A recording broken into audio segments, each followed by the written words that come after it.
So Dharmendra ప్రధాని resign చేసేసారు, students న్యాయం జరిగింది, సో హ్యాపీ ఫర్ దట్. కానీ ఈ సోనం హంగర్ స్ట్రైక్ ఆపేసిన తర్వాత ధర్మేంద్ర ప్రధాని రిజిగ్నేషన్ ప్రపోజల్ వెనక్కి తీసుకున్న తర్వాత కూడా లాస్ట్ మూమెంట్ లో రిజిగ్నేషన్ చేయించారు. సో ఇప్పుడు మీకు అర్థమైందా? సరే ఇది కూడా పక్కన పెడదాం. ధర్మేంద్ర ప్రధాని రెస్పాన్సిబిలిటీ తీసుకొని రిజిగ్నేషన్ చేశారు. మరి మధు బంగారప్ప, హర్జోత్ సింగ్ రిజిగ్నేషన్ అడగరా? వాళ్ళు resign చేయొద్దా? I, as a citizen of India, am demanding the resignation of all three.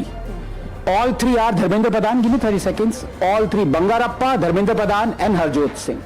Now I ask, go around the politicians, go around the spokespersons. Are they also demanding the resignation of all three? The logic is very simple. Oh, yeah, if three people, I do. where did you? I demand the resignation of. Vijay, 1 second.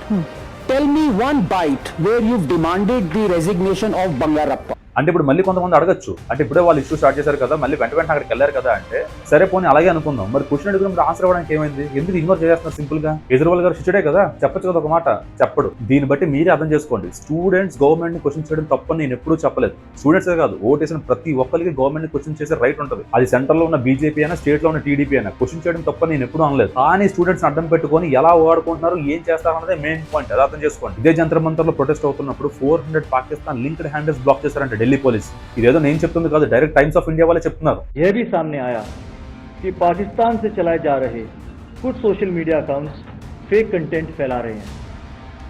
Delhi police संबंधित एजेंसियों के एक साथ मिलकर ऐसे और accounts की पहचान करने पर लगातार काम कर रही है. సరే కొంచెం ఢిల్లీ పోలీసులు కూడా అబద్ధం చెప్పారు అనుకుందాం. మరి ప్రొటెస్ట్ లో ఆఫ్ఘనిస్తాన్ ఫ్లాగ్లు పట్టుకొని తిరగలేదా వీళ్ళు? పంజాబ్ లో కూడా పేపర్ లీక్ అయింది కదా, హర్జీత్ సింగ్ కూడా రిజిగ్నేషన్ చేయాలి కదా అంటే సింపుల్ గా ఇగ్నోర్ కొట్టేస్తున్నారు వీళ్ళు. ప్రొటెస్ట్ కి సపోర్ట్ గా వచ్చిన సిక్కులు అన్నారు వీరు మారు వీరు అని చెప్పేసి. ఇప్పుడు గవర్నమెంట్ ని క్వశ్చన్ చేయడం తప్పు కాదు, క్వశ్చన్ చెయ్యాలి. అది సెంట్రల్ అయినా, స్టేట్ అయినా సరే, ఎవరైనా సరే తప్పు జరిగితే క్వశ్చన్ చెయ్యాలి. కానీ క్వశ్చన్ చేయడానికి హెల్ప్ చేస్తాం అనే ప్లాట్ఫామ్ మీద స్టూడెంట్స్ ని యూజ్ చేసుకుంటుంది వాళ్ళ ఇంటెన్షన్స్ ఏంటి అది మీరు తెలుసుకోవాలి. ఇప్పుడు నిన్న వీడియోలో కూడా చాలా మంది వాళ్ళ ఒపీనియన్స్ చెప్పారు. హర్జోత్ సింగ్, మధు బంగారప్ప గారి గురించి అడిగిన పాయింట్స్ కూడా రైటే కదా, మరి దానికి కూడా ఆన్సర్ ఇవ్వాలి కదా. దీని గురించి మీరేమనుకుంటున్నారో కింద కామెంట్స్ లో మెన్షన్ చేయండి. అండ్ వెళ్తూ ఫాలో చేసుకుని సబ్స్క్రైబ్ చేసుకోవడం మర్చిపోకండి. జై హింద్.